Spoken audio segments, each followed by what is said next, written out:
నమస్తే కాయ్ భక్తి టీవీకి స్వాగతం సుస్వాగతం. రెండైపోయింది. మా ఆయన 12 గంటలకే భోజనం తీసుకొని రమ్మన్నాడు. ఇప్పుడు ఏం చేయాలి దేవుడా?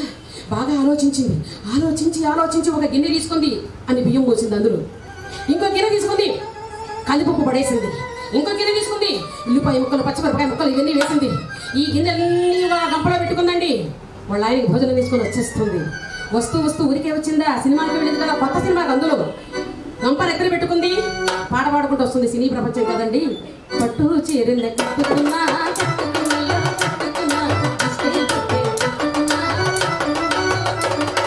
ఆనందంగా వచ్చేస్తున్నావు. ఈవిడే చూశాడు ఎంతో దూరంలో వాళ్ళ ఆయన. సరే దీనంతా తెలుస్తాడు. అదే ఇక్కడే అన్నాడు. అయిపోయింది. నేను ఎన్ని గంటలకు రమ్మన్నానే, నీవు ఎన్ని గంటలకు వస్తున్నావు? నీకు భయం ఉందా? నీకు భర్తంటే గౌరవం ఉందా? పోనీ పుట్టడికి నువ్వు భార్య కదా, నేను భర్తలు కాదు. ఏమంటే మీరు అనవసరంగా నన్ను తిడుతున్నారు. నేను ఇంటి దగ్గర కష్టపడి వంట చేసేటప్పటికి ఈ టైం అయిందండి. నన్ను ఏం చేయమంటావండి? నీ సంగతి నాకు తెలియదు అనుకున్నావే? నీ సంగతి నాకు తెలియదు అనుకున్నావా? నిన్ను ఏం చేస్తావో చూడు.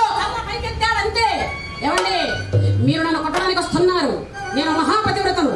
నేనే ఇక్కడ ఆగ్రహించానుకో ఈ ప్రపంచం ఏమైపోతుందో నీకు తెలియదు. ఏం చేస్తావే? నేను మహాపతివ్రతను. కావాలంటే ఇప్పుడు మీకు రుజువు చూపిస్తా.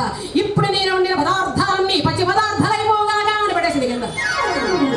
ఆ గంప రోజు సన్ని పచ్చివి చూశాడు వాళ్ళ ఆయన. అమ్మో, నువ్వు నా భార్యవు కాదే, నువ్వు నా దేవతవు. రోజుకు ఒక సినిమా కాదు, 4-5 సినిమాలు చూడవే. నీకు కోపం వచ్చిన నక్కో పిల్లలు చెప్పించకే. నువ్వు మహాపతివ్రతవు. వాళ్ళు కూడా ఉంటారండి. తప్పు చేసి తప్పించుకునేటువంటి మేధావులు ఉన్నారు. కానీ కరణేషు మంత్రి భోజేషు మాతా శయనేషు రంభ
స్వామి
చిల్లక మెట్టి వేదముద్ర పూలు పెట్టి పాదసేవ చేసుకుని వేళ దాటిపోయనని ప్రశ్న చేయకుంటే మంచిది ఇద్దరికి పెద్ద కొడుకంటే ముద్దేలే తండ్రికి అందుకని గుండి నీ గురు పీఠమైనది ఆరాధ్య దైవమని కొనియాడుతున్నది ఇంతకు మించిన భాగ్యమేదిరా లేలే లేలే లేలే బాబా లేలే స్వామి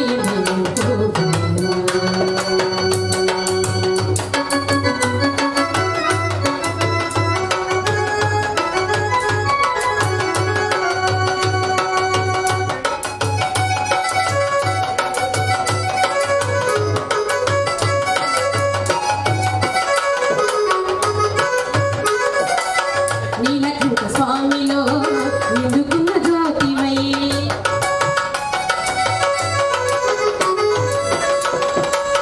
సత్యమైన వెలుగులో దత్తాత్రేయ రూపమై నీలకంఠ స్వామిలో నిండుకున్న జ్యోతివై సత్యమైన వెలుగులో దత్తాత్రేయ రూపమై లోకమును కాచే తండ్రివి నీవేనని రూపములనైకములైన శ్రీ సాయిని నమ్ముకున్న వారికెల్ల నారాయణాత్మవై కుమరించు వరములే సుఖ శాంతి నిలవులై తండ్రికి నీవు లోటే లేదురా బాబా లేలే లేలే లేలే బాబా లేలే స్వామి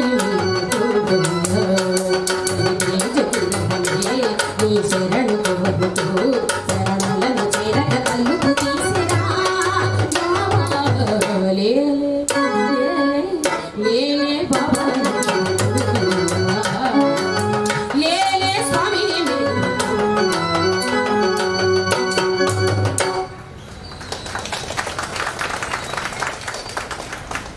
ఇక్కడ ఈ మాట వినడానికి నేను ఇంతకాలం బ్రతికి ఉన్నది అన్నయ్య నేను ధ్రువధరాజు ఎత్తు వేదిక నుండి పుట్టాను ఇక మెట్టినిల్ల దేశ దేశాలలో ఖ్యాతి పొందినటువంటి భరత వంశం అశేష ప్రజలు అభిమానించే పాండవుల భార్యలు అటువంటి నన్ను ఎంత అవమానించారో నీకు తెలియదా నా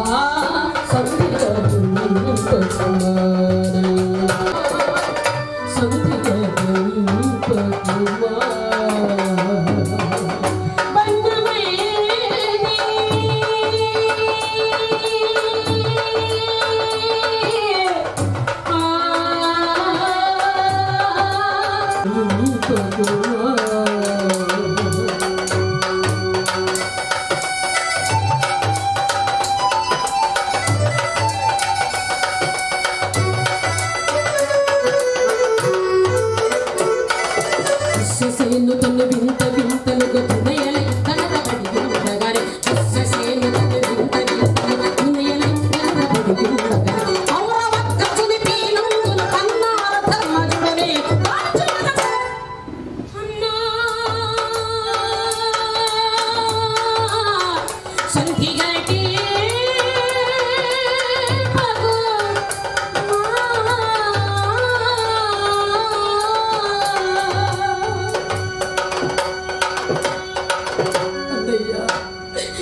సంధి చేస్తావా అన్నయ్య ఈ మాట వినడానికైనా నేను ఇంతకాలము బ్రతికి ఉన్నది చూడన్నయ్యా నేను ధ్రుపదరాజు యజ్ఞ వేదిక నుండి పుట్టాను ఇక మెట్టెనిల్ల దేశ దేశాలలో ఖ్యాతి పొందిన భరత వంశం అశేష ప్రజలు అభిమానించే పాండవుల భార్య అన్నిటికంటే అన్నయ్య అన్నిటికంటే నన్ను నీ చెల్లెల కంటే ఎక్కువగా చూసుకుంటున్నావే అలాంటి నన్ను రాజసూయ యాగాభిదే స్నానముతో పవిత్రమైన నా దేశ వాసాన్ని పెట్టి ఎవడో అనామకుడు ఈ ఐదుగురు చూస్తూ ఉండగా సభాభవనానికి ఈడ్చుకొని వచ్చాడన్నయ్య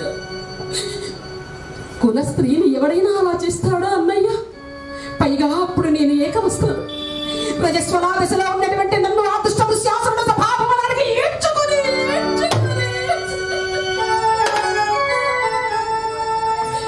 వీరంతా చిత్రపటంలో చూస్తూ ఊరుకున్నారన్నయ్య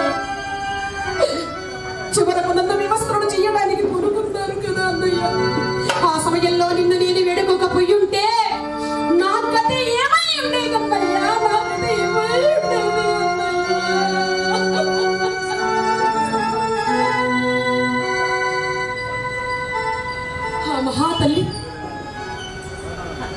ఆ జుట్టును అలా ముందుకు వదిలింది. బరి మీద నిగనగలాడుతున్న జుట్టును చూపుతూ విషాదాన్ని దిగమింగి రోషకషాయ నెత్తుడాలి మాధవ.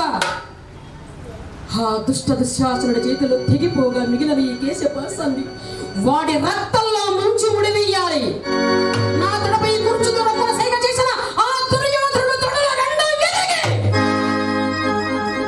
రక్తంలో దొరుకుతూ ఉంటే ఆ దృశ్యాన్ని నేను ధర్మరాజుల వారు కళ్ళారా చూడాలి. అది జరగని నాడు ఈ గదాధారి భీముడు, ఈ గాంధీవధ్వని అర్జునుడు పరాక్రమవంతులను నేను అనుకోను. నాలో 13 ఏళ్లుగా రగులుతున్న గుండె మంట చల్లారడానికి అదే మార్గం అన్నయ్యా, అదే మార్గం అన్నయ్యా, అదే మార్గం అన్నయ్యా. ఆ మహాతల్లి కుమిలిపోతుంటే పరమాత్మ కళ్ళు కూడా చెమ్మగిల్లాయి. అమ్మా చెల్లెమ్మ, బాధపడుకు తల్లి, నీవు ఎన్ని కష్టాలు పడ్డావో నాకు తెలియదా? కాస్త వర్ణించు తల్లి. ఉన్ను నీవు సహించిన ఎన్ని నాళ్ళు, అమ్మా ఉన్ను నీవు సహించిన ఎన్ని నాళ్ళు సైపనక్కరలేదు సంతాపభరము వచ్చుచున్నది నిజము నీవలే కురు కళ్ళ క్రమము కూడా ఏడ్చుకాలమా పురంధ్రీ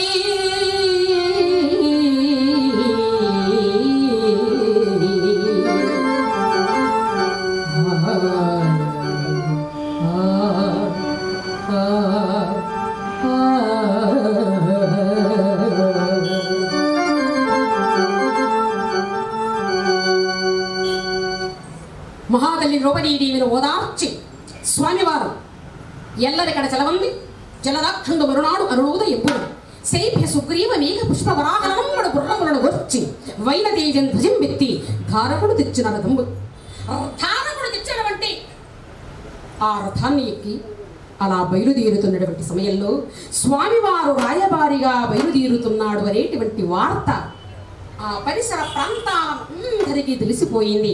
అదే సమయంలో నిత్య హరిగాన తత్పరుడు సశ్చరిత్రుడు హరికథాలోకానికి ఆది పురుషుడు సాధూనాం దర్శనం పుణ్యం స్పర్శనం పాపనాశనం సంభాషణం కోటి ఫలం వందనం మోక్ష సాధనం అభిషేక ప్రియో శివ అలంకార ప్రియో విష్ణు వందన ప్రియో భాస్కర గాన ప్రియో నారద అన్నారు. నారద మహర్షి అంటే జ్ఞాన ప్రధాత. ఈ హరికథా గానం ఎక్కడి నుంచి వచ్చిందండి? నారద మహర్షుల వారి దగ్గర నుంచే వచ్చింది. తరువాత లవకుశలు ఈ కథాగానము చేశారు. తరువాత మహానుభావులైనటువంటి హరికథా పితామకులు ఆదిభట్ల నారాయణ దాసు గారు ఈ హరికథను ప్రపంచ ప్రసిద్ధం చేశారు. ఆంధ్ర, తెలంగాణ, రాయలసీమ, ఒరిస్సా, కర్ణాటక, మహారాష్ట్ర అనేక ప్రాంతాలలో ఈ హరికథ అనేక పేర్లు తెచ్చుకున్నది. నవరస భరితమైనది హరికథ. సర్వకళల సమ్మేళనమే హరికథ. నవరసాలు ఉన్నాయి హరికథలు. శృంగార రసము, హాస్య రసము, కరుణ రసము, వీర రసము, అద్భుత రసము, భయానక రసము, భీభత్స రసము, రౌద్ర రసము, శాంతి రసము. నవరస భరితమైనటువంటి హరికథ. మహానుభావుడు నారద మహర్షుల వారు భగవన్నామ స్మరణ చేసుకుంటూ తన మహతిని మీటుకుంటూ, నారద మహర్షుల వారి మహతి పేరు ఆ యొక్క తంబుర పేరు ఏమిటండి? మహతి అనేటువంటి ఆ వీణను తీసుకుని చక్కగా భగవన్నామ స్మరణ చేసుకుంటూ ఆ ప్రాంగణానికి వచ్చేస్తూ ఉన్నాడు. నిగమా నిగమా తవని తమనోదరు రాజధరుడ శ్రీనారాయణ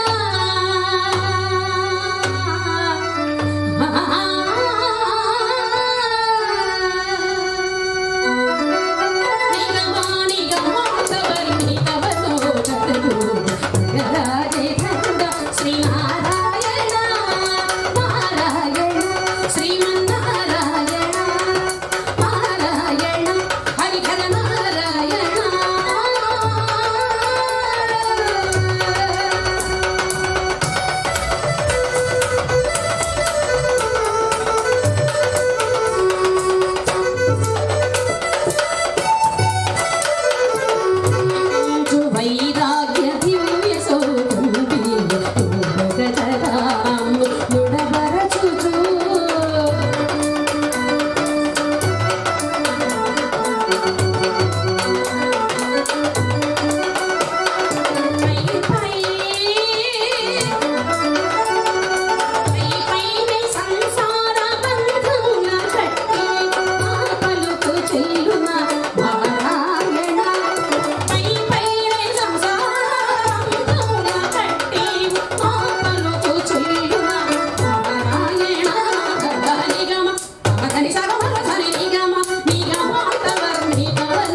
నిర్బంధముల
మహాతల్లి ఝాన్సీ లక్ష్మి గారు, వారి భర్త గారు, అలాగే వారి కుటుంబ సభ్యులందరికీ కూడా పేరు పేరున హృదయపూర్వక ధన్యవాదములు తెలియజేసుకుంటూ ఉన్నాను. ఇక్కడ ఈయనగారు కూడా బయలుదేరి వచ్చేస్తూ ఉన్నాడు. ఇక శ్రీకృష్ణ పరమాత్మ అందరి అభిప్రాయాలు తీసుకున్నాడు.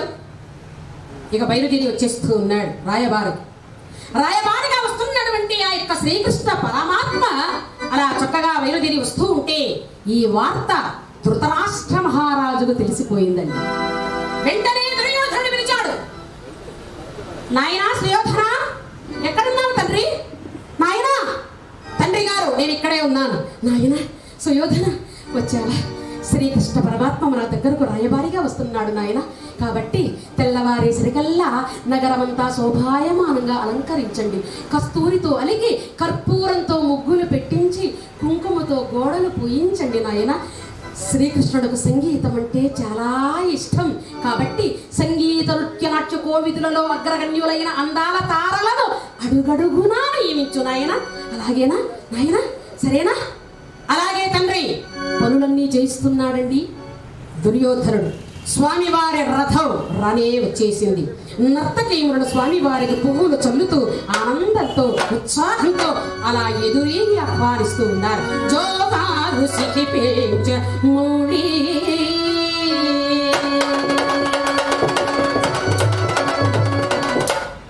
జోహారు సిఖిపేంచ మూడి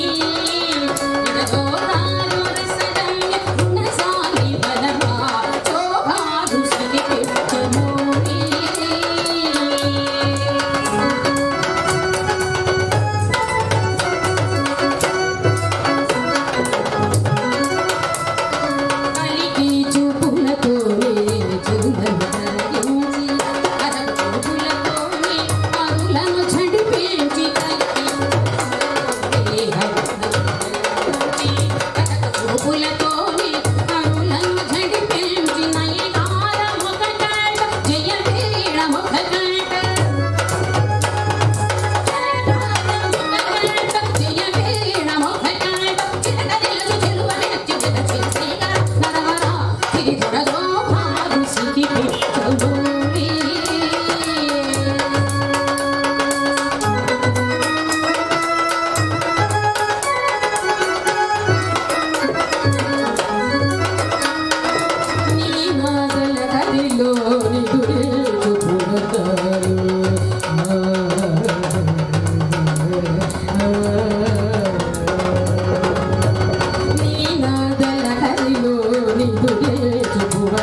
స్వామివారికి సంగీతం అంటే చాలా ఇష్టం కదండి. బ్రహ్మాండమైనటువంటి కచేరీ చేసేటువంటి వారిని పిలిపించాడు ధృతరాష్ట్ర మహారాజు. వచ్చినటువంటి వారు మృదు మధురంగా గానం చేస్తున్నారు. ఆ సభ అంతా కూడా ఎక్కడ విన్నా ఆనందంతో నిండిపోయిందండి. మరి ఇక్కడ కూడా స్వామివారి సన్నిధానంలో ఈ హరికథాగానము ఏర్పాటు చేసినటువంటి మరి ఝాన్సీ లక్ష్మి గారికి, వారి సిబ్బంది అందరికీ ధన్యవాదములు. అలాగే ఈ యొక్క ఆలయ కమిటీ పెద్దలందరికీ కూడా పేరు పేరున ధన్యవాదములు. ఇక్కడ స్వామివారు ఎప్పుడైతే లోపలికి వచ్చారో చక్కగా సంగీతాన్ని గానం చేస్తున్నారని వచ్చినటువంటి వారు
మరిన్ని ఇంట్రెస్టింగ్ అండ్ ఇన్ఫర్మేటివ్ వీడియోస్తో మళ్ళీ మీ ముందుకు వస్తాను.